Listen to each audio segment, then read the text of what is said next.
సాధారణంగా యుద్ధాలు శత్రు దేశాలతో జరుగుతాయి కదా, కానీ మన దేశంలో ఈ దేశ పౌరులతో జరుగుతున్న ఈ ఆపరేషన్ కగార్ అనేది కనీసం రాజ్యాంగం ప్రకారమైన కరెక్ట్ అంటే జస్ట్ 10 రోజుల్లో 24 మంది తూటాలకు నేల కూలారు. పాలస్తీనా మారణహోమం చూసి బాధపడ్డాము. అమెరికాలో లాస్ ఏంజల్స్ లో పెద్ద పెద్ద భవనాలు కార్చిచ్చులో కాలిపోతూ ఉంటే ఆ మంటలు చూసి అయ్యో అనుకున్నాం. కానీ మన దేశంలో ఈ దేశ పౌరుల మీద మారణహోమం జరుగుతుంటే అయ్యో పాపం అనే దిక్కులేదు.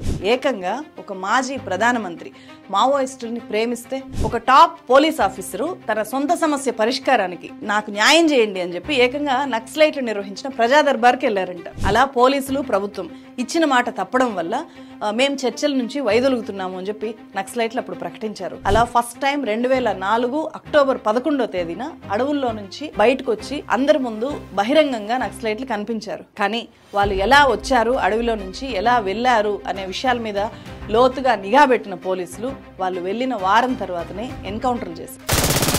వాళ్ళ దగ్గరికి ఇంతమంది ప్రజలు వచ్చారు.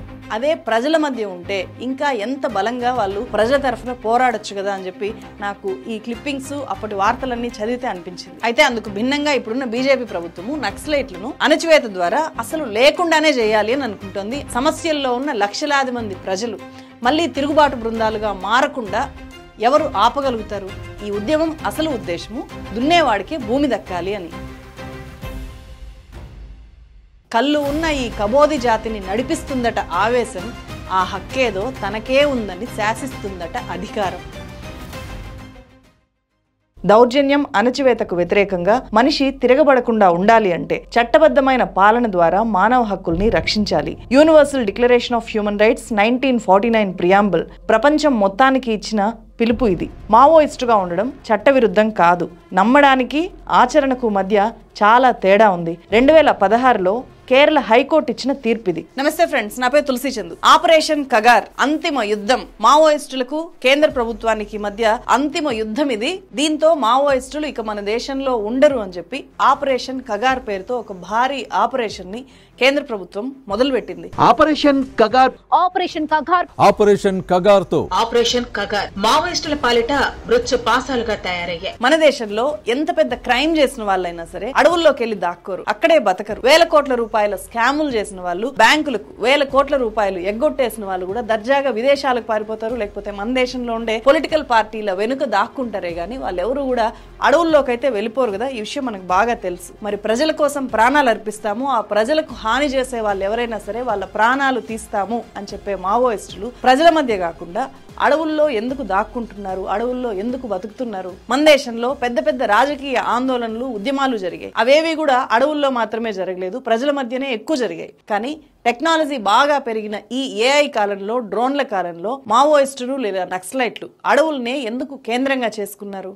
మావోయిస్టు ఉద్యమం అసలు ఎందుకు పుట్టింది? జనవరి 19న ఛత్తీస్గఢ్ లో 16 మంది మావోయిస్టుల్ని పోలీస్ బలగాలు ఎన్కౌంటర్ చేసి చంపేశాయి. ఫిబ్రవరి 1న మరో భారీ ఎన్కౌంటర్ జరిగింది. ఆ రోజు ఉదయం 8:30 గంటలకు 8 మంది మావోయిస్టులు పోలీస్ కాల్పుల్లో చనిపోయారు. అంటే జస్ట్ 10 రోజుల్లో 24 మంది తూటాలకు నేల కూలారు. గత ఏడాదిలో 350 మంది దాకా ఆపరేషన్ కగార్లో ఎన్కౌంటర్ అయ్యారని, వాళ్ళలో ఎక్కువ మంది ఆదివాసీలే అని చెప్పి స్థానిక ఆదివాసీ ప్రజా సంఘాలు ప్రకటించాయి. కేంద్ర ప్రభుత్వం 2026 నాటికి మన దేశంలో నక్సలైట్లే లేకుండా చేస్తాం, మావోయిస్ట్ ముక్త్ భారత్ గా మారుస్తాము అని చెప్పి టార్గెట్ పెట్టుకుని మరి ఆపరేషన్ కగార్ పేరుతో అంతిమ యుద్ధం ప్రకటించింది. కగార్ అంటే ఇదే చివరిది అంతిమ యుద్ధము అని చెప్పి 31 मार्च 2026 को इस देश की भूमि पर से हम नक्सलवाद को पूर्ण रूप से समाप्त करने का काम करेंगे.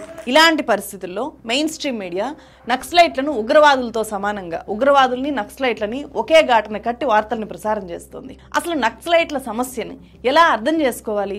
నిజంగా కేంద్ర ప్రభుత్వం మావోయిస్టుల్ని లేకుండా చేయగలదా? నేను నక్సలైట్ల సిద్ధాంతాలను గాని, ఆయుధంతోనే రాజ్యాధికారం వస్తుంది అనే వాళ్ళ వాదనను గాని సమర్థించను. నేను రాజ్యాంగబద్ధ పాలనను మాత్రమే కోరుకుంటాను. కానీ మన దేశంలోనే కేంద్ర ప్రభుత్వం ఒక భారీ యుద్ధం చేస్తున్నప్పుడు, అక్కడ వందల ప్రాణాలు పోతున్నప్పుడు ఆ యుద్ధం ఏంటి, ఎందుకు జరుగుతోంది అనేది అర్థం చేసుకోవడం అనేది చాలా ఇంపార్టెంట్. కాబట్టి ఈ మొత్తం విషయాన్ని నేను తెలుసుకున్న దాన్ని బట్టి అందరికీ అర్థమయ్యేలాగా చెప్పాలి అనేదే నా ఈ ప్రయత్నం. ఇది చాలా చాలా ఇంపార్టెంట్ వీడియో. ఎంతో రీసెర్చ్ చేసి మీ ముందు పెట్టడానికి మేము 100 గంటల టైం అండ్ ఎఫర్ట్స్ పెట్టాము. ఇండిపెండెంట్ జర్నలిజం బతకాలి అంటే ప్రజల మద్దతు అవసరము.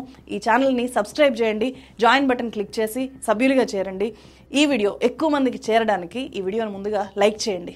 కేంద్ర ప్రభుత్వము మన దేశంలో ఉగ్రవాదాన్ని అంతం చేయడానికి టైం పెట్టుకోలేదు. ఫలానా టైంలోపు టెర్రరిజం ఈ దేశంలో అంతమైపోతుంది, అంతం చేస్తాము అని చెప్పి ప్రకటించలేదు. పేదరికాన్ని, నిరక్షరాస్యతను, దోపిడీని, నేరాల్ని అంతం చేయడానికి, లేకుండా చేయడానికి ఖచ్చితమైన హామీ ఏమీ ఇవ్వలేదు. వాటికి వేటికి కూడా టైం బౌండ్ అనేది పెట్టుకోలేదు. కానీ కేంద్ర హోంమంత్రి అమిత్ షా 2026 నాటికి భారతదేశంలో నక్సలైట్లే ఉండరు, ఇంకా అంతకంటే ముందే నక్సల్ రహిత భారతదేశంగా మారుస్తాము అని చెప్పి ఖచ్చితంగా టైం ముహూర్తం పెట్టి చెప్తున్నారు. 31 मार्च 2026 के पहले हम भारत को नक्सलवाद से मुक्त करा देंगे, ये मेरा विश्वास है. నిజానికి అమిత్ షా కాదు, చాలా మంది అభ్యుదయవాదులు కూడా కొంతమంది యువకులు మావోయిస్టులుగా మారి ఆయుధం బట్టి ప్రభుత్వానికి వ్యతిరేకంగా పోరాడాల్సిన పరిస్థితులు ఈ దేశంలో ఉండకూడదు అని కోరుకుంటున్నారు. నేను అలా కోరుకునే వాళ్ళలో ఒకదాన్ని. మన దేశంలో నక్సలైట్లు లేదా మావోయిస్టులు ఎలా పుట్టారు, ఎందుకు పుట్టారు అనేది తెలుసుకునే ముందు మావోయిస్టుల గురించి కొంతమంది పొలిటికల్ లీడర్లు, ప్రజాపక్షపాతులైన అధికారులు ఏమనుకుంటున్నారు అనేది తెలుసుకుందాము. అలాగే ప్రజల దృష్టిలో మావోయిస్టులు ఎవరు, ప్రజలు మావోయిస్టులను ఎలా చూస్తున్నారు అనేది అర్థం చేసుకుందాం. ఈ ఎక్స్ అకౌంట్ ఒకసారి చూడండి. Doctor Dasari Srinivasulu retire IAS officer. ఇప్పుడు బీజేపీలో చేరారు. ఆయన బీజేపీ స్వయం సేవక్, నేను మోడీ పరివారానికి చెందిన మనిషిని అని చెప్పి ప్రొఫైల్లోనే యాడ్ చేసుకున్న వ్యక్తి ఆయన. ఈయన ఏపీలో నిజాయితీ పరుడైన ఐఏఎస్ అధికారిగా పేరు తెచ్చుకున్నారు. ప్రకాశం జిల్లా కలెక్టర్ గా వర్క్ చేశారు. 1993లో విశాఖ జిల్లా పాడేరులో ITDA integrated tribal development agency project director గా ఉన్నప్పుడు నక్సలైట్లు ఈ దాసరి శ్రీనివాసుల్ని కిడ్నాప్ చేశారు. అప్పట్లో అది చాలా పెద్ద సంచలనం సృష్టించింది. ఆయన ఏకంగా 20 రోజుల పాటు నక్సలైట్లతోనే ఉన్నారు, వాళ్ళతోనే తిన్నారు, వాళ్ళతోనే తిరిగారు. వాళ్ళేంటో స్వయంగా చూసి ఆయన తెలుసుకున్నారు.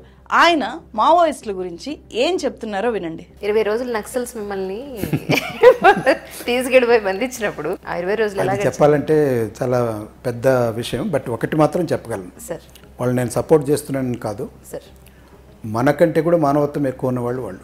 మనకంటే కూడా మానవత్వం ఎక్కువగా ఉన్న వాళ్ళు నక్సలైట్లు. మోడీ పరివారానికి చెందిన ఒక మాజీ ఐఏఎస్ అధికారి దాసరి శ్రీనివాసులు గారి స్టేట్మెంట్ ఇది. ఈయనంటే ఏదో అన్నారులేని అనుకోవచ్చు, కానీ ఏకంగా ఒక మాజీ ప్రధానమంత్రి మావోయిస్టుల్ని ప్రేమిస్తే నేషనల్ ఫ్రంట్ బీజేపీ సపోర్ట్తో జనతాదళ్ ప్రభుత్వాన్ని కేంద్రంలో అధికారంలోకి తెచ్చిన మాజీ ప్రధానమంత్రి విపి సింగ్, విశ్వనాథ్ ప్రతాప్ సింగ్ ప్రధానిగా పనిచేసి దిగిపోయిన తర్వాత మావోయిస్టుల గురించి చాలా చాలా పెద్ద స్టేట్మెంట్ ఇచ్చారు ఆయన. అది చదవగానే నిజంగా నాకు చాలా ఆశ్చర్యంగా, షాకింగ్గా అనిపించింది. అది నిజమేనా అని చెప్పి తెలుసుకోవడానికి చాలా రీసెర్చ్ చేశాను. ఈ అంశాల మీద బాగా అవగాహన ఉన్న వాళ్ళతో నేను మాట్లాడాను. చాలా రెఫరెన్స్ని చెక్ చేశాను. చివరికి నిజమే, ఆయన ఆ స్టేట్మెంట్ ఇచ్చారు అని చెప్పి తెలిసింది. ఏంటి ఆ స్టేట్మెంట్ అంటే, I want to become a Maoist.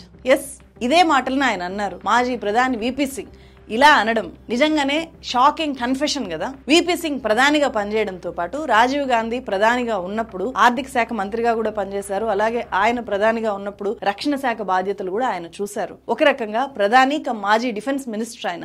అలాంటి వ్యక్తి నేను మావోయిస్ట్ కావాలనుకుంటున్నాను అని చెప్పి ఒక పత్రికకి ఇంటర్వ్యూ ఇవ్వడం అనేది మామూలు విషయం కాదు కదా. విపి సింగ్ 1989 నుంచి 1990 దాకా ప్రధానిగా కేవలం 11 నెలలే పనిచేసినా కూడా ఆ తక్కువ టైంలోనే బీసీలకు రిజర్వేషన్ కల్పించిన మండల్ కమిషన్ రిపోర్ట్ ని అమలు చేసిన వ్యక్తిగా, చరిత్రలో చిరస్థాయిగా నిలిచిపోయే చాలా రకాల సంస్కరణలు చేపట్టిన వ్యక్తిగా విపి సింగ్ కి ప్రత్యేకమైన చరిత్ర ఉంది. ప్రధానిగా దిగిపోయిన తర్వాత ఆయన డైరెక్ట్ యాక్టివిస్ట్ గా మారారు. 2006లో ఉత్తరప్రదేశ్ లో దాద్రి రైతుల పోరాటంలో పాల్గొని అరెస్ట్ కూడా అయ్యారు ఆయన. అప్పుడే ఆయన ఈ వ్యాఖ్యలు చేశారు. ఏ సందర్భంలో చేశారనేది కూడా ముఖ్యం కదా.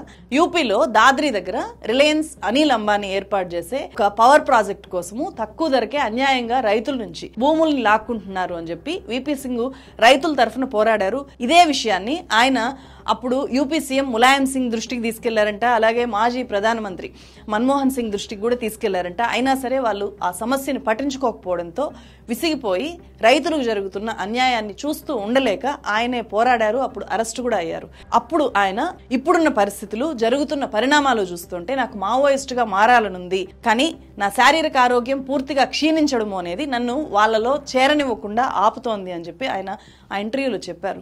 అప్పటికే ఆయన క్యాన్సర్తో బాధపడ్డారు, కిడ్నీ ఫెయిల్ అయ్యాయి.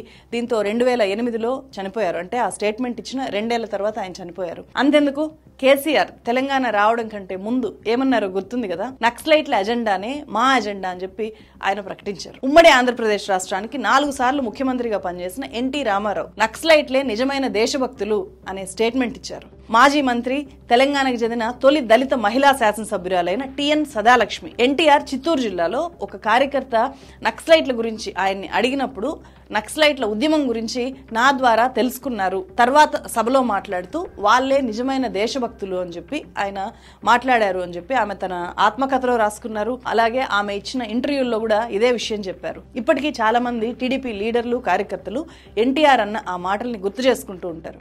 ఎన్టీ రామారావు గారు నక్సలైట్లు దేశభక్తులు అనాలంటే ఎంత ఖర్చు ఉండాలి ఒక రాజకీయ పార్టీ స్థాపించిన అలాగే 60 సంవత్సరాల వయసులో. 1989లో అసెంబ్లీ ఎలక్షన్స్ టైంలో మాజీ సీఎం కాంగ్రెస్ లీడర్ మర్రి చెన్నారెడ్డి కూడా ఎన్టీఆర్ లాగే నక్సలైట్ల దేశభక్తిని ప్రత్యేకంగా గుర్తించి అధికారంలోకి వచ్చారు అని చెప్పి institute of conflict management and south Asia terrorism పోర్టల్లో ఒక రీసెర్చ్ డాక్యుమెంట్ లో ఉంది. ప్రముఖ రచయిత, ఈ పోర్టల్ ఎడిటర్ అయిన అజయ్ సాహ్ని ఈ విషయాన్ని రాశారు. నక్సలైట్ల మీద సానుభూతితోనే మర్రి చెన్నారెడ్డి పీపుల్స్ వార్ గ్రూప్ మీద, అంటే ఇప్పుడున్న మావోయిస్టుల పేరు అప్పుడు పీపుల్స్ వార్ గ్రూప్, వాళ్ళ మీద నిషేధం ఎత్తేశారు అని చెప్తారు. ఇదే డాక్యుమెంట్ లో నాకు ఇంట్రెస్టింగ్ గా అనిపించిన ఇంకో విషయం ఏంటంటే, మర్రి చెన్నారెడ్డి హయాంలోనే ఒక టాప్ పోలీస్ ఆఫీసరు తన సొంత సమస్య పరిష్కారానికి ప్రభుత్వంలో అది పరిష్కారం కావట్లేదు, కోర్టులో పరిష్కారం కావట్లేదు అని చెప్పి విసిగిపోయి నాకు న్యాయం చేయండి అని చెప్పి ఏకంగా నక్సలైట్లు నిర్వహించిన ప్రజా దర్బార్కి వెళ్లారంట. ఈ ఇన్సిడెంట్ పోలీస్ ఆఫీసర్ కూడా తనకు న్యాయం కోసం చివరికి నక్సలైట్ల దగ్గరికే వెళ్ళాడు అని చెప్పి చాలా పెద్ద సంచలనం సృష్టించింది. 1987లో ఎన్టీఆర్ హయాంలోనే ప్రముఖ IAS officer, people's IAS officer గా పిలిచే ఎస్ఆర్ శంకరన్ తో పాటు ఇంకో 7 ఐఏఎస్ అధికారులని తూర్పుగోదావరి జిల్లా గుర్తేడులో కిడ్నాప్ చేశారు. ఒకేసారి 7 ఐఏఎస్ ఆఫీసర్ల కిడ్నాప్ అనేది దేశంలో చాలా పెద్ద సంచలనం సృష్టించింది సహజంగానే. అప్పుడు పీపుల్స్ వార్ గ్రూప్ లో ఉండే లీడర్లని అంతకు ముందు పోలీసులు అరెస్ట్ చేశారంట. వాళ్ళు జైల్లో ఉంటే వాళ్ళని విడిపించుకోవడానికి వీళ్ళని కిడ్నాప్ చేశారు. 12 రోజుల తర్వాత అందరినీ సేఫ్ గా విడుదల చేశారు. నక్సలైట్లు కిడ్నాప్ చేసినప్పటికీ ఎస్ఆర్ శంకరన్ నక్సలైట్లను ద్వేషించలేదు. గిరిజనుల హక్కుల కోసం వాళ్ళు ఏం చేస్తున్నారో వాళ్ళ కోణంలో నుంచి బాగా అర్థం చేసుకోగలిగారు. అట్లా రిలీజ్ అయ్యి వచ్చిన తర్వాత ప్రభుత్వాన్ని ప్రజల దగ్గరికి, గిరిజనుల దగ్గరికి నడిచి వెళ్లి వాళ్ళ సమస్యలు తీరేలాగా ఆయన చాలా కృషి చేశారు. నక్సలైట్లతో 2004లో వైఎస్ రాజశేఖర రెడ్డి ప్రభుత్వం జరిపిన చారిత్రక చర్చల్లో కూడా చీఫ్ నెగోషియేటర్ గా ఎస్ఆర్ శంకరన్ ఉన్నారు. ఇక్కడ వైఎస్ రాజశేఖర రెడ్డి ప్రభుత్వం అసలు నక్సలైట్లతో ఎందుకు చర్చలు జరిపింది అనేది అర్థం చేసుకోవాలి. వాళ్ళని లొంగిపోమని చెప్పడానికో, యుద్ధాలు వదలండి అని చెప్పి బేరసారాలు చేయడానికో చర్చలు జరపలేదు. వాళ్ళు ఏం కోరుకుంటున్నారో వాటిని ప్రజాస్వామ్య ప్రభుత్వంగా అర్థం చేసుకుని వాళ్ళ డిమాండ్లు నెరవేర్చడానికి అడవిలో నుంచి బయటకు వచ్చి మాతో మాట్లాడండి, మీరు ఏం కోరుకుంటున్నారో, ప్రజలకు మేము ఏం చేయాలో చెప్పండి అని చెప్పి ప్రభుత్వం ఆహ్వానిస్తే వాళ్ళు వచ్చారు. అలా మావోయిస్టులతో చర్చించాలి అనే ఆలోచనకు కారణము హైకోర్టు ఇచ్చిన ఒక తీర్పు. 1995లో అప్పుడు జైల్లో ఉన్న ఒక 3 పీపుల్స్ వార్ గ్రూప్ నాయకుల మీద టాడా కేసు పెట్టారు. ఆ కేసు విచారణ హైకోర్టుకు వచ్చింది. ఆ కేసులో భాగంగా జస్టిస్ ఎంఎన్ రావు అనే జడ్జి చేసిన వ్యాఖ్యలు చాలా కీలకమైనవి. పాలకులేమో నక్సలైట్లను ఒక ప్రాబ్లం గా చూస్తున్నారు, కానీ ప్రజలేమో నక్సలైట్లని తమ సమస్యలకు ఒక సొల్యూషన్ గా చూస్తున్నారు. కాబట్టి వాళ్ళతో ప్రభుత్వం ఎందుకు చర్చలు జరపకూడదు అని చెప్పి ఆ జడ్జి చెప్పారు. అప్పుడు ప్రఖ్యాత జర్నలిస్ట్ పుత్తూరు వెంకటేశ్వరరావు చొరవతో మాజీ ఐఏఎస్ అధికారి ఎస్ఆర్ శంకరన్, పౌర హక్కుల నేత కన్నబిరాను వీళ్ళంతా కలిసి కమిటీ ఫర్ కన్సర్న్ సిటిజన్స్ అనే ఆర్గనైజేషన్ ఏర్పాటు చేసి దాని ద్వారా నక్సలైట్లకు ప్రభుత్వానికి మధ్య వీళ్ళు మధ్యవర్తులుగా ఉంటూ ఆ చర్చలకు పూనుకున్నారు. అప్పుడే ప్రజల సమస్యలు తెలుసుకోవడానికి నక్సలైట్లు మంజీరా గెస్ట్ హౌస్ లో ప్రజా దర్బార్ నిర్వహించారు. ఈ చర్చల్లో విరసం నేతలుగా గద్దర్, వరవర్రావు, కళ్యాణ్ రావు కీ రోల్స్ పోషించారు. అలాగే ఇప్పుడు Ambedkar open university vice chancellor గా ఉన్న గంటా చక్రపాణి గారు కూడా కీ రోల్ పోషించారు. మొత్తం 7 ప్రధాన అంశాలతో ప్రభుత్వానికి ఒక ఎజెండా ఇచ్చారు అప్పుడు మావోయిస్టులు. ప్రభుత్వం కూడా వాళ్ళు చెప్పిన సమస్యల్ని పరిష్కరిస్తాము అని చెప్పి 4 రోజుల తర్వాత మళ్ళీ రెండోసారి చర్చలకు కూర్చుందాము అని చెప్పి ఇటు ప్రభుత్వము అటు నక్సలైట్లు ఇద్దరు పరస్పరం అంగీకరించారు. అంగీకరించిన తర్వాత మళ్ళీ ఎలా అయితే అడవుల్లో నుంచి నక్సలైట్లని సేఫ్గా బయటికి రావడానికి ప్రభుత్వం సహకరించిందో అంతే సహకరిస్తూ మళ్ళీ వాళ్ళని సేఫ్గా అడవుల్లోకి పంపగలిగింది. కానీ వాళ్ళు ఎలా వచ్చారు, అడవిలో నుంచి ఎలా వెళ్ళారు అనే విషయాల మీద లోతుగా నిఘా పెట్టిన పోలీసులు వాళ్ళు వెళ్ళిన వారం తర్వాతనే ఎన్కౌంటర్లు చేశారు. అలా పోలీసులు ప్రభుత్వం ఇచ్చిన మాట తప్పడం వల్ల మేము చర్చల నుంచి వైదొలుగుతున్నాము అని చెప్పి నక్సలైట్లు అప్పుడు ప్రకటించారు. అలా ఫస్ట్ టైం 2004 అక్టోబర్ 11వ తేదీన అడవుల్లో నుంచి బయటకు వచ్చి అందరి ముందు బహిరంగంగా నక్సలైట్లు కనిపించారు. అది ఒక చారిత్రక సందర్భంగా మారింది. అయితే అప్పుడు ప్రజల స్పందన ఎలా ఉంది వాళ్ళ పట్ల అనేది ఇక్కడ ఖచ్చితంగా నేను చెప్పాలనుకుంటున్నాను. నక్సలైట్లను చూడడానికి, వాళ్లకు తమ కష్టాలు చెప్పుకోవడానికి ప్రజలు విపరీతంగా హైదరాబాద్ లో వాళ్ళు స్టే చేసిన మంజీరా గెస్ట్ హౌస్ ముందు క్యూ కట్టారంట. నలమల అడవుల నుంచి గుత్తికొండ బిలానికి బయలుదేరిన నక్సలైట్ల అగ్రనేతలకు దారి పొడవునా జనం నీరాజనం పట్టారు. ఇంతకాలం అజ్ఞాతంలో ఉన్న ఈ నాయకులను చూసేందుకు అత్యంత ఉత్సాహం ప్రదర్శించారు. ఒక పేపర్లో ఇలా రాశారు చూడండి. చాలా సంవత్సరాలుగా పరిష్కారం కోసం అధికారులను, రాజకీయ నాయకులను, పోలీసుల్ని ఆశ్రయించి న్యాయం కోసం తిరిగాము అని చెప్పి ఆఖరికి న్యాయస్థానాల్లో కూడా న్యాయం లభించకపోవడంతో నక్సలైట్ల ప్రజా దర్బార్ను ఆశ్రయిస్తున్నాము అని చెప్పి ప్రజలు చెప్తున్నారు. ఈ సందర్భంగా నక్సలైట్లను కలవడానికి వచ్చిన రాజనీతి శాస్త్ర విభాగం ప్రొఫెసర్ హరగోపాల్ ప్రజా వెల్లువను చూసి విస్తుపోయారు. వివిధ వర్గాల సమస్యలు, వ్యవస్థల వైఫల్యాన్ని చాటుతున్నాయి అని చెప్పి ప్రభుత్వ యంత్రాంగం బాధ్యతారాహిత్యము, నిర్లక్ష్యాన్ని అడుగడుగున ఈ స్పందన వ్యక్తం చేస్తోంది అని చెప్పి హరగోపాల్ గారు అప్పుడు అన్నారు అని చెప్పి రాశారు. అలాగే ప్రజల నుంచి ఇంత పెద్ద ఎత్తున సమస్యలు తమ దగ్గరికి రావడం చూసి నక్సలైట్లు కూడా ఆశ్చర్యపోయారంట. ఈ క్లిప్పింగ్ చూడండి. నక్సల్ నేతలకు 700 వినతి పత్రాలు రావడం మీద అప్పటి మావోయిస్టు పార్టీ రాష్ట్ర కార్యదర్శి రామకృష్ణ స్పందిస్తూ వచ్చిన ఫిర్యాదులన్నీ కూడా ప్రభుత్వం దగ్గరికి వెళ్లి పరిష్కారానికి నోచుకోక మా దగ్గరకు వచ్చాయి. వాటిని పరిష్కరించాల్సిందిగా మేము ప్రభుత్వానికి చెప్పాము. వాటిని కనీసం చదవండి అని చెప్పి కూడా మేము చెప్పాము అని అన్నారు. అలాగే ఆయన ఇంకా ఏమన్నారు అంటే, ఈ వేదిక నుంచి ప్రజలకు పిలుపునిస్తున్నాము. పోరాటానికి సిద్ధంగండి. ప్రతి సమస్యకు సాయుధ పోరాటమే చేయక్కర్లేదు. వినతి పత్రాలు ఇవ్వడము, శాంతియుత ఆందోళనలు చేయడము చివరిగా మాత్రమే సాయుధ పోరాటము అని చెప్పి ఆయన చెప్పారంట. అంటే మీరందరూ ఆయుధాలు పట్టుకోండి అని అప్పుడు ఏం చెప్పలేదు వాళ్ళు. అలాగే ఈ ఫోటో ఒకసారి చూడండి. గేటుకు అవతల ఉన్నది ప్రజాయుద్ధ నౌక గద్దర్. యువతల నక్సల్ నాయకులకు తమ సమస్యలు చెప్పుకోవడానికి వచ్చిన ప్రజలు. వారు మీ సమస్యల్ని అధ్యయనం చేస్తున్నారు, కాస్త వారిని ఆలోచించనీయండి అని చెప్పి గద్దరు ప్రజల్ని వేడుకుంటున్నారు. ఆ స్థాయిలో వేడుకొని చెప్పాల్సిన స్థాయిలో ప్రజలు విపరీతంగా అక్కడికి వచ్చారు. ఇంకో క్లిప్ ఇది. అన్నలు న్యాయం చేయండి అని చెప్పి చర్చి ఫాదర్ అయిన తన భర్త పెట్టే హింసల నుంచి విముక్తి కల్పించాలి అని చెప్పి నక్సల్ లీడర్లను ఒక మహిళ వేడుకుంటున్నారు. ఇది ఇంకొకటి. మంజీరాకు వెల్లువెత్తిన సమస్యల ప్రవాహం. రామకృష్ణను కలిసి వస్తున్న రాష్ట్ర వికలాంగుల హక్కుల పరిరక్షణ సమాఖ్య సంఘం నాయకుడు వై ప్రకాష్ రెడ్డి. అన్నలకు తన గోడు వెళ్లబోసుకోవడానికి నల్గొండ నుంచి వచ్చిన కె లక్ష్మమ్మ. ఇలా ఒక్కసారి మావోయిస్టులు చర్చల కోసం బయటకు నేరుగా ప్రజల ముందుకు వస్తేనే వాళ్ళ దగ్గరికి ఇంతమంది ప్రజలు వచ్చారు.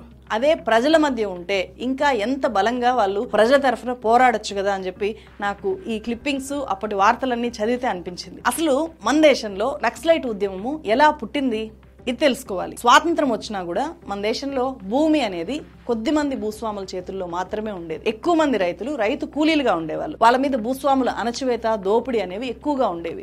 ఆ దోపిడీకి వ్యతిరేకంగా కొంతమంది యువకులు ఒక దళంగా ఏర్పడి తిరుగుబాటు చేశారు. అలాంటి ఒక సంఘటన 1967 మార్చ్ 3వ తేదీన పశ్చిమ బెంగాల్లో ఉండే డార్జిలింగ్ జిల్లా నక్సల్బరీ అనే గ్రామంలో జరిగింది. ఆ గ్రామం పేరు నక్సల్బరీ. బిమల్ కేసన్ అనే ఒక గిరిజన రైతు తన భూమిని దున్నుకోవడానికి అప్పటికే కోర్టుకెళ్లి న్యాయ పోరాటం చేసి గెలిచాడు. అయినా సరే అక్కడుండే స్థానిక భూస్వామి ఈశ్వర్ టిర్కీ కోర్టు తీర్పును ఒప్పుకోకుండా ఆ రైతు మీద గూండాలతో దాడి చేయించాడు. ఈ ఘటన నక్సల్ ఉద్యమం పుట్టడానికి ప్రధాన కారణమైంది. కోర్టు చెప్పినా తనకు న్యాయం జరగకపోవడం వల్ల, పైగా దాడి జరగడం వల్ల ఆ బిమల్ కేసును తనకు న్యాయం కావాలి అని చెప్పి, నాకు నా భూమి దక్కేలాగా చేయండి అని చెప్పి స్థానిక రైతు సంఘాన్ని హెల్ప్ అడిగాడు. ఆ రైతు సంఘం నాయకులు చారు మజుందారు, కాను సన్యాల్ వాళ్ళ గైడెన్స్ తో అక్కడున్న స్థానిక యువకులు ఆ భూస్వామి ఎవరైతే ఉన్నారో ఈశ్వర్ టిర్కీ అతని మీద 1967 మే 25వ తేదీన దాడి చేసి గిరిజన రైతుకి అతని భూమిని తిరిగి ఇప్పించారు. ఈ ఇన్సిడెంట్ లో మనం గమనించాల్సింది ఏంటి? కోర్టు చెప్పినా కూడా గిరిజన రైతుకు న్యాయం జరగలేదు, కానీ హింసాత్మక పద్ధతిలో దాడి చేస్తే అతని భూమి దక్కింది. దీంతో ఇదే హింసాత్మక పద్ధతిలోనే మనం దేశంలో ఉండే భూమి లేని రైతులకంతా కూడా న్యాయం చేయాలి, భూమి లేని రైతులకంతా భూమి దక్కేలాగా చేయాలి అని చెప్పి అక్కడి నుంచి ఒక పోరాటం మొదలైంది. ఇదంతా నక్సల్బరీ అనే ఊరు నుంచి మొదలైంది కాబట్టి దాన్ని నక్సల్బరీ మూమెంట్ లేదా నక్సలైట్ మూమెంట్ అని అన్నారు. అలాంటి తిరుగుబాటుదారుల్ని నక్సలైట్లు అనడం అప్పటి నుంచి మొదలైంది. అంటే ఈ ఉద్యమం అసలు ఉద్దేశము దున్నేవాడికి భూమి దక్కాలి అని, అలాగే దేశ సంపద కొంతమంది చేతుల్లో కాకుండా అందరికీ సమానంగా పంపిణీ అవ్వాలి అనేది అసలు ఉద్దేశం. అందుకోసం అవసరమైతే హింసను, ఆయుధాలని ప్రయోగించాలి అనేది ఆ ఇన్సిడెంట్ లో నుంచి నక్సలైట్లు తీసుకున్న ఇన్స్పిరేషన్. అదే వాళ్ళ ప్రధాన సిద్ధాంతంగా మారిపోయింది. దేశవ్యాప్తంగా నక్సలైట్ ఉద్యమం విస్తరించిన తర్వాత చాలా గ్రూపులు పుట్టాయి. కొంతమంది వాళ్ళలో వాళ్ళు విడిపోయారు కూడా. అయితే వాళ్ళందరి భావజాలము చైనాలో ఉండే మావో భావజాలం కాబట్టి తమను తాము మావోయిస్టులుగా వాళ్ళు చెప్పుకున్నారు. ఇప్పుడు నక్సలైట్లను మావోయిస్టులుగానే ఎక్కువగా పిలుస్తున్నారు. అసలు ఈ నక్సలైట్లు లేదా మావోయిస్టులు అడవుల్లోనే ఎందుకుంటున్నారు? వెస్ట్ బెంగాల్లో గిరిజనుల భూమి హక్కుల విషయంలో కదా నక్సలైట్ ఉద్యమం మొదలైంది. అప్పటి నుంచి కూడా ఆదివాసీల హక్కులు కాపాడడానికి ఫస్ట్ ప్రాధాన్యత ఇస్తూ వచ్చారు. ఎందుకంటే మోస్ట్ వాయిస్లెస్ పీపుల్ మన దేశంలో ఆదివాసులు కాబట్టి. అలాగే కార్మికులు, రైతులు, విద్యార్థులు, మహిళల సమస్యల మీద కూడా నక్సలైట్లు పనిచేస్తూ వచ్చారు. అలాగని పూర్తిగా అడవుల్లోనే లేరు ఆ తర్వాత కాలంలో వాళ్ళు. కానీ చాలా మంది ఎప్పుడు అడవుల్లోనే ఉంటారు అని అనుకుంటారు. కొంతమంది అడవుల్లో ఉంటే కొంతమంది అడవుల బయట సమాజంలో కూడా పనిచేస్తూ వచ్చారు. ఉదాహరణకు Singareni coal belt area, Godavari Khani, Kothagudem లాంటి పట్టణాల్లో నక్సలైట్ కార్యకలాపాలు చాలా ఎక్కువగా ఉండేవి.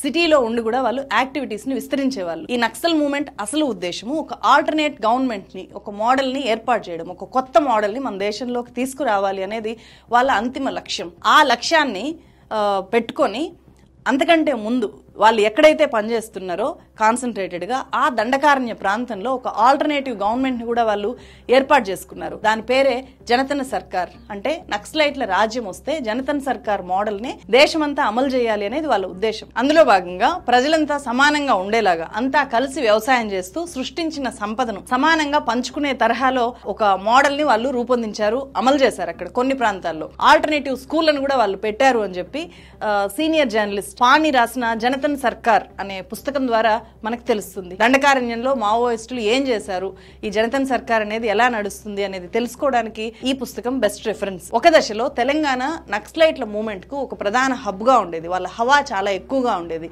ఎమ్మెల్యేలు చెప్తే కూడా కాని పనులు నక్సలైట్లు చెప్తే జరిగిపోయే రోజులు ఉండేవి. అలాగే ఎక్కడైనా అన్యాయం జరిగితే పోలీస్ స్టేషన్కి వెళ్ళడం కంటే ముందు చాలా మంది ప్రజలు మావోయిస్టుల నాయకుల దగ్గరికి వెళ్ళేవాళ్ళు.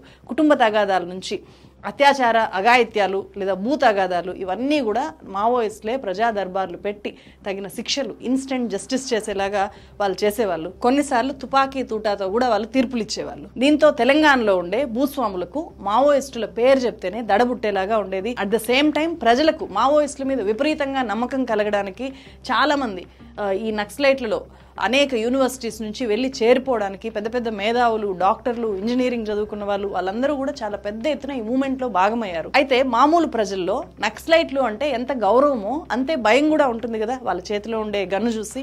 ఆ భయమే నయీం లాంటి మాజీ నక్సలైట్ లీడర్లను మాఫియా డాన్లుగా కూడా తయారు చేసింది. ఆ నయీం తన మాజీ మావోయిస్ట్ ట్యాగ్ వాడుకుని వందల కోట్ల రూపాయల ఆస్తులు, భూములు సంపాదించాడు. ఆ తర్వాత అతన్ని ఎన్కౌంటర్ లో చంపేశారు. ప్రభుత్వాలు ఒకవైపు పోలీస్ స్టేషన్లు పెంచడము, సెల్ టవర్లు పెంచి వాళ్ళ మీద నిఘా పెంచడము, ఇలాంటి అణచివేత చర్యలు చేస్తూనే ఇంకొక వైపు లొంగిపోయిన మావోయిస్టులకి క్యాష్ అవార్డులు ఇచ్చి వాళ్ళని బయటకు వచ్చేయాలి అని చెప్పి ఎంకరేజ్ చేసే చర్యలు కూడా తీసుకుంది. అలాగే ఇంకొక వైపు రకరకాల దళాలు పుట్టుకొచ్చాయి. నల్లమల దళము, రాచకొండ దళము, ఇలా పూర్వ ఆంధ్రప్రదేశ్లో, ఉమ్మడి ఆంధ్రప్రదేశ్లో జిల్లాకు ఒక దళం చొప్పున ఉండేదంట. మావోయిస్టులు అడవుల్లోనే ఉండడానికి ఇంకొక ప్రధానమైన కారణం వాళ్ళు ఆయుధాలు ఉపయోగించడము, గెరిల్లా యుద్ధ రీతిని వాళ్ళు ఫాలో అవడం. అంటే ఎవరికి కనిపించకుండా వచ్చి సడన్ గా అటాక్ చేసేసి మళ్ళీ సడన్ గా వెళ్ళిపోతారు.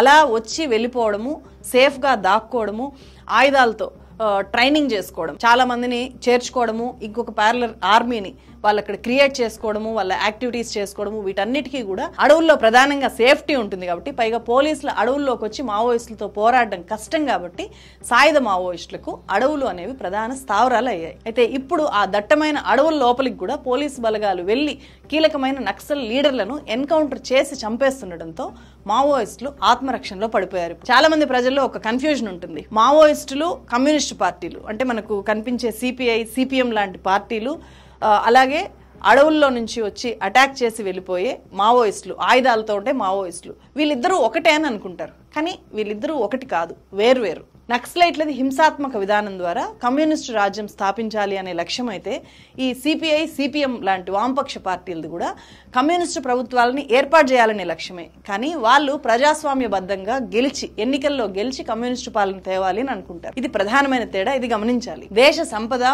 భూమి ప్రజలందరికీ సమానంగా పంపిణీ అవ్వాలి అని చెప్పి గొప్ప ఉద్దేశం కలిగిన నక్సలైట్లు రాజ్యాంగానికి ఎలా వ్యతిరేకము, ఈ డౌట్ కూడా చాలా మందికి వస్తుంది. ఇక్కడ వాళ్ళ లక్ష్యం, ఉద్దేశం మంచివే కావచ్చు, కానీ ఆ లక్ష్య సాధనకు వాళ్ళు ఎంచుకున్న మార్గము తుపాకీ పట్టుకోవడం కదా. సో అది రాజ్యాంగానికి వ్యతిరేకం. అందుకే ప్రభుత్వాలు నక్సలైట్లని యాంటీ సోషల్ ఎలిమెంట్స్ గా చూస్తున్నాయి, వాళ్ళ మీద నిషేధం విధిస్తున్నాయి, నక్సలైట్లని నిర్మూలించడానికి వాళ్ళ మీద పోలీస్ బలగాలను ప్రయోగిస్తున్నాయి. మన దేశంలో కూంబింగ్ ఆపరేషన్స్ కోసమే పోలీస్ బెటాలియన్లు ఏర్పడ్డాయి అంటే అది నక్సలైట్లను నిర్మూలించడానికి మాత్రమే. ఇప్పుడు కాదు, ఎప్పటి నుంచో పనిచేస్తూనే ఉన్నాయి. ఎప్పటి నుంచో నక్సలైట్లకి పోలీసులకి మధ్య జరుగుతున్న యుద్ధంలో వేలాది మంది అమాయక ప్రజలు బలైపోతున్నారు.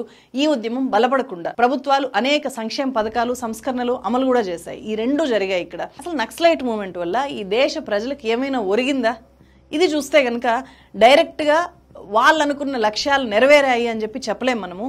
కానీ మన దేశంలో ఆ ఉద్యమం బలపడకుండా ఉండడానికి, ఎక్కువ మంది నక్సలైట్లలోకి వెళ్ళిపోకుండా ఉండడానికి, అలాగే వాళ్ళు ఏ లక్ష్యాలనైతే కోరుకుంటున్నారో వాటిని మనమే నెరవేరిస్తే ఆ మూమెంట్ని చల్లారేలాగా చేయొచ్చు కదా అని చెప్పి ఈ ఉద్దేశాలతో ప్రభుత్వాలు, అధికారంలోకి వచ్చిన ప్రభుత్వాలు అనేక సంక్షేమ పథకాలని, సంస్కరణల్ని అమలు చేశాయి. ఉదాహరణకు మనం చెప్పుకోవాలంటే ఇందిరాగాంధీ హయాంలో ల్యాండ్ సీలింగ్ యాక్ట్ తీసుకొని వచ్చారు. భూమి లేని వాళ్లకు భూమిని పంచిపెట్టడాన్ని ఒక చట్టంగా చేశారు. అలా దళితులు, గిరిజనులకు భూమి చేతికొచ్చింది. యువత నక్సల్ ఉద్యమం వైపు వెళ్లకుండా ఉండడానికే అనేక పథకాలని గతంలో నుంచి చాలా ప్రభుత్వాలు అమలు చేస్తూ వచ్చాయి. అయితే అందుకు భిన్నంగా ఇప్పుడున్న బీజేపీ ప్రభుత్వము నక్సలైట్లను అణచివేత ద్వారా అసలు లేకుండానే చేయాలి అని అనుకుంటోంది. అందులో భాగంగానే ఆపరేషన్ కగార్తో ఇప్పుడు అంతిమ యుద్ధం అని చెప్పి చేస్తోంది. ఒక్క మావోయిస్టు కూడా మిగలకుండా వాళ్ళని అంతం చేయడము లేదా వాళ్ళు లొంగిపోయేలాగా చేయడమే ఈ ఆపరేషన్ కగార్ లక్ష్యం. ఇందుకోసం భారీగా దేశ సరిహద్దుల నుంచి సైన్యాన్ని, బిఎస్ఎఫ్, సిఆర్పిఎఫ్, ఐపీబీపీ బలగాలను అబూజ్మడ్ ప్రాంతంలో 2024 మొదటి నుంచే మోహరించడం మొదలుపెట్టింది కేంద్ర ప్రభుత్వం. సాధారణంగా యుద్ధాలు శత్రుదేశాలతో జరుగుతాయి కదా, కానీ మన దేశంలో ఈ దేశ పౌరులతో జరుగుతున్న ఈ ఆపరేషన్ కగార్ అనేది కనీసం రాజ్యాంగం ప్రకారమైన కరెక్ట్ అంటే అది రాజ్యాంగానికి వ్యతిరేకం. ఈ ఆపరేషన్ కగార్లో మావోయిస్టులు వాళ్ళంతటి వాళ్ళు లొంగిపోయేలాగా ప్రభుత్వం చేస్తే మంచిదే, లేకపోతే వాళ్ళని ప్రాణాలతో అరెస్ట్ చేసి చట్ట ప్రకారం వాళ్ళకు శిక్ష పడేలాగా చేసినా కూడా మనం అందరం ఆహ్వానించాలి. కానీ ఎక్కడికక్కడ ఎన్కౌంటర్ పేరు చెప్పి చంపడం అనేది రాజ్యాంగ విరుద్ధం.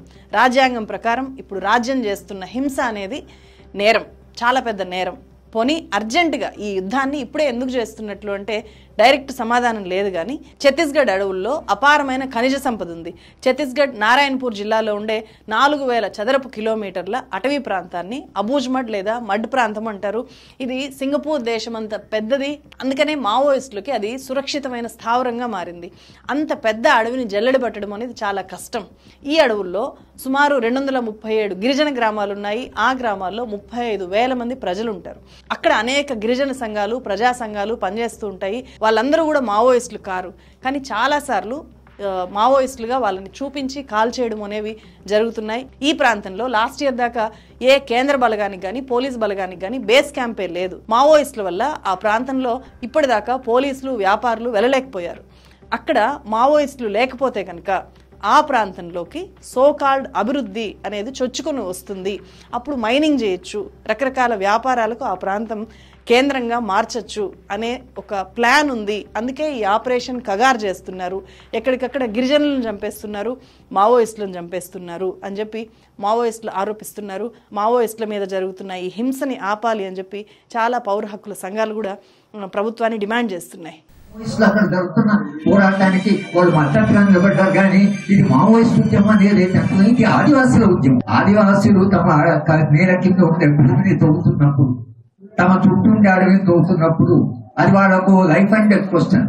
మీరు మావోయిస్టులని అంతం చేస్తామని అంటున్నారు, కానీ ఆదివాసులు ఏం చేస్తారు? మా ఆందోళనలా అక్కడ ఉన్న అమాయకమైన ఆదివాసులు, అడవిని నమ్ముకొని జీవిస్తున్న ఆదివాసుల భవిష్యత్ ఏమిటి? ఈ ఆపరేషన్ కగార్లో కీ రోల్ పోషిస్తున్న ఒక తెలుగు ఐపీఎస్ ఆఫీసర్ ఏం చెప్తున్నారు చూడండి. 2026 దాకా కూడా కాదు, అంతకంటే ముందే మావోయిస్టులు ఫినిష్ అయిపోతారు, ఆ లోపు వాళ్ళని లొంగిపోమంటున్నాము అని చెప్తున్నారు. మరి సెంట్రల్ గవర్నమెంట్ కూడా ఒక 2026 సరికి మార్చి సరికి కంప్లీట్ గా ఛత్తీస్గఢ్ లో మావోయిస్ట్ పార్టీ మూవ్మెంట్ లేకుండా చేస్తామని ఆ దిశగా వెళ్తుందంటారా? అంతకంటే ముందు అయిపోద్ది అనిపిస్తుంది. పోలీసులు, మావోయిస్టుల మధ్య స్థానికులు, అమాయక ప్రజలు ఎలా నలిగిపోతున్నారో చెప్పడానికి ఒక ఇన్సిడెంట్ ని ఖచ్చితంగా ఇక్కడ చెప్పాలి. ఈ ఇయర్ జనవరి 1వ తేదీన ఛత్తీస్గఢ్ బీజపూర్ జిల్లా ముట్వేండి అనే గిరిజన గ్రామంలో తల్లి ఒడిలో పాలు దాగుతున్న 6 నెలల పాప మంగ్లీ, ఆ పాప పేరు.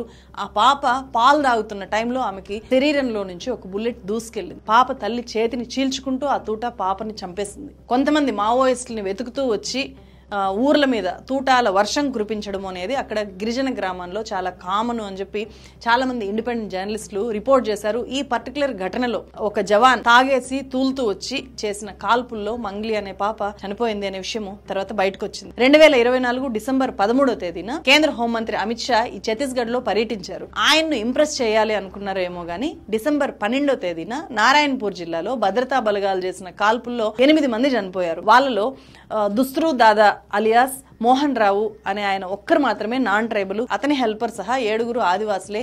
ఈ ఘటనలో మరో 4 ఆదివాసీ పిల్లలు కూడా గాయపడ్డారు. వాళ్ళను ఆదివాసీ నాయకురాలు సోనీ సోరి హాస్పిటల్ కి తీసుకెళ్లి ట్రీట్మెంట్ చేయించారు ఇండిపెండెంట్ జర్నలిస్ట్ మాలిని సుబ్రహ్మణ్యం. అక్కడ జరిగింది ఎన్కౌంటర్ కాదు, ఆదివాసీల కాల్చివేత, అన్యాయంగా కాల్చేశారు అని చెప్పి ఆ విషయాల్ని రిపోర్ట్ చేసేదాకా అందరూ దాన్ని ఎన్కౌంటర్ అనే చెప్పారు. ఈ ఆపరేషన్ కగార్ పేరుతో అమాయక గిరిజనుల ప్రాణాలు ఎలా పోతున్నాయి అని చెప్పడానికి ఇలాంటి ఘటనలు ఎగ్జాంపుల్. అప్పుడే అమిత్ షా 3 రోజుల పాటు ఛత్తీస్గఢ్ లో పర్యటించారు.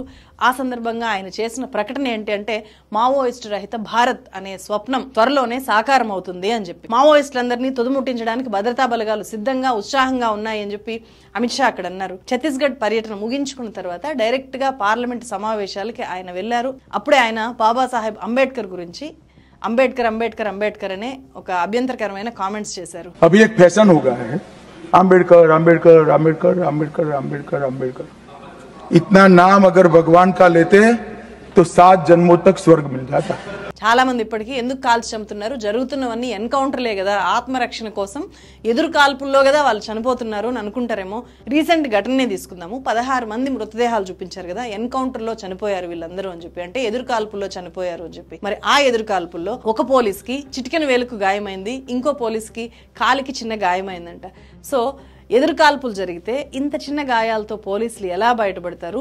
మొత్తం 16 మంది నక్సలైట్ల ప్రాణాలు ఎలా పోతాయి? మరి ఆదివాసీ ప్రాంతాల్లో దండకారణ్యంలో గిరిజనులు, ఆ గిరిజనులకి పక్షపాతులుగా ఉన్న మావోయిస్టులని కాల్చేస్తుంటే ఆ మారణకాండ చూసి ప్రశ్నించాలంటే కూడా భయపడే స్థాయిలో ఈ రోజు మన సొసైటీ ఉంది. పాలస్తీనా మారణ హోమం చూసి బాధపడ్డాము. అమెరికాలో లాస్ ఏంజల్స్ లో పెద్ద పెద్ద భవనాలు కార్చిచ్చులో కాలిపోతూ ఉంటే ఆ మంటలు చూసి అయ్యో అనుకున్నాం.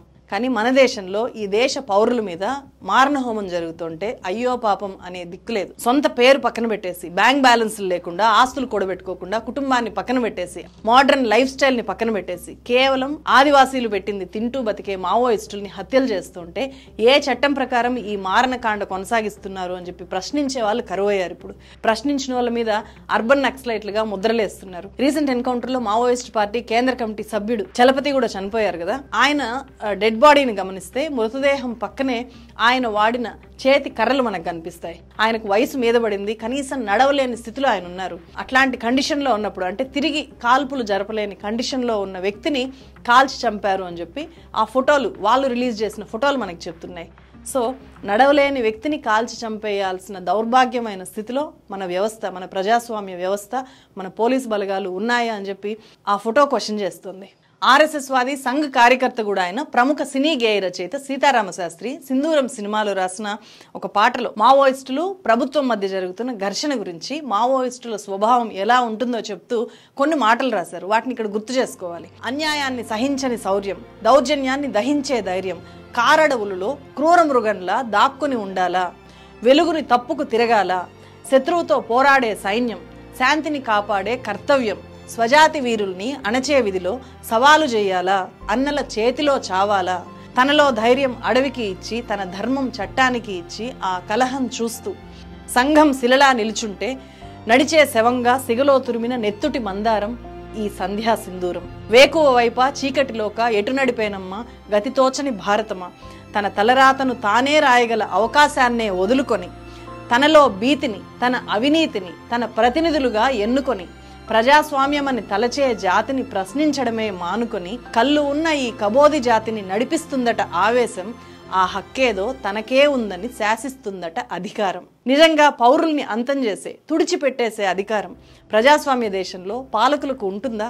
ఎవరిచ్చారా అధికారాన్ని రాజ్యానికి? ఆపరేషన్ కగార్ పేరుతో అంతం చేసేస్తాము అని అనుకుంటే తుపాకీ చేతిలో పట్టుకున్న వందలాది మంది మావోయిస్టుల్ని చంపగలరేమో కానీ సమస్యల్లో ఉన్న లక్షలాది మంది ప్రజలు మళ్ళీ తిరుగుబాటు బృందాలుగా మారకుండా ఎవరు ఆపగలుగుతారు? నిజంగా ఆపడం సాధ్యమవుతుందా? ప్రభుత్వం మావోయిస్టుల్ని సమస్యగా చూస్తోందే కానీ ప్రజల సమస్యల్ని పరిష్కరిస్తే, అసమానతలు లేని సమాజ నిర్మాణం కోసం నిజాయితీగా పనిచేస్తే మావోయిస్టుల వైపు నిజంగా ప్రజలు చూస్తారా? ఎవరైనా మావోయిస్టుగా మారాలి అని అనుకుంటారా? అందుకే ఈ ఎన్కౌంటర్లు మావోయిస్టుల్ని లేకుండా చేయలేవేమో అని అనిపిస్తుంది. ప్రభుత్వాలు ఏ అధికారంలోకి వచ్చినా ప్రజలందరి సంపదను, ఈ దేశ సహజ సంపదను కొద్ది మందికి దోచిపెట్టే విధానాలను పక్కన పెట్టేస్తే ఈ రక్తపాతం ఎందుకుంటుంది? జరుగుతున్నది ఒక పెద్ద మారణ హోమం. ప్రభుత్వాలు దాన్ని ఆపాలి అని చెప్పడమే ఈ వీడియో ఉద్దేశం. మీకేమనిపిస్తుందో కామెంట్ చేయండి. ఇక్కడి దాకా ఈ వీడియోని చూసిన వాళ్ళందరికీ కూడా థ్యాంక్ యూ సో మచ్. ఈ వీడియోలో ఉండే సమాచారం విలువైంది అని అనిపిస్తే ఈ సమాచారాన్ని ఎక్కువ మందికి షేర్ చేయండి. మన ఛానల్లో జాయిన్ బటన్ క్లిక్ చేసి సభ్యులుగా చేరండి. ఇండిపెండెంట్ జర్నలిజానికి మీ సపోర్ట్ చాలా అవసరం. మరో వీడియోతో మళ్ళీ కలుస్తాను. Thank you so much.